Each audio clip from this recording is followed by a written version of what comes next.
Always tracking, always alerting. Here's your Storm Track 15 weather. Welcome back to News 15 at 6. It has been another hot day out there, and just how hot has it gotten? Well, apparently one of the hottest temperatures we've ever seen here in Lafayette. 105 is what the official reading from the airport, Lafayette Regional Airport, has come down with, and that is the hottest August temperature that's ever been recorded. The old record was 104. We're getting the confirmation from the Weather Service, and as soon as we hear from them, that'll make it official. But you can see that the old record for today was 100, set back in 1896 and also in 1999. It tied on both of those dates. And then, wouldn't that be nice, 65 for the record low temperature set back in 1943. We were 81 for an overnight low. Whew.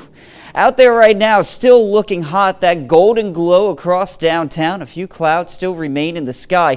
102 in Lafayette, a dew point of 73 right now. On Futurecast, what we're going to be watching for going into the overnight hours, a few clouds to linger, but you're going to see some of these clouds starting to creep on in from the east here tomorrow, and that is because a tropical wave off to our east starts to make its way towards Acadiana. Unfortunately, this wave is going to stay well to our south, and so by Monday, when it finally is approaching with some moisture, guess what happens? All of that stays offshore. Not a drop of rain really for us as that tropical wave moves to our south. A temperature tonight of around 80. We may be above that. At this point, what does it matter? You know, warm and humid westerly winds there. We are going to see another hot day tomorrow, generally between 103 and 105, maybe even hotter than that in some spots.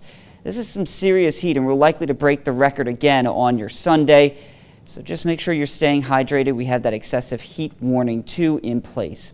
In the tropics, there's a lot to get to. I mentioned that tropical wave. Here it is starting to bubble up a little bit more as it goes through the Florida Straits there, bringing some rain to Miami and Tampa. It has a 50% chance of development as it moves into the western Gulf, but this is going to head more to the south, south of San Antonio, which takes a lot of those impacts away. Though on Monday and Tuesday, some coastal showers and storms will be possible. We'll see rough surf, and there will be an increased fire danger because of our winds that are going to be, at times, gusting up to 20 miles per hour.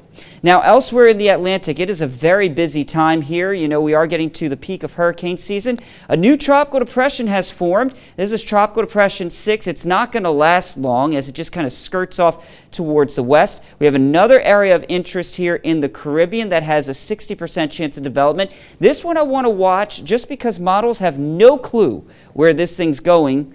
With the high on top of us and all sorts of weird steering patterns, you know, we'll watch that through next week. This one is likely to become our next named system out in the central Atlantic now. That would likely get the name Emily, and then there's a tropical wave exiting the coast of Africa that also has a chance of development. A low chance right now, but that's likely to go up in the days ahead. So plenty of activity out there in the Atlantic. Good thing is at least high pressure is keeping us quiet.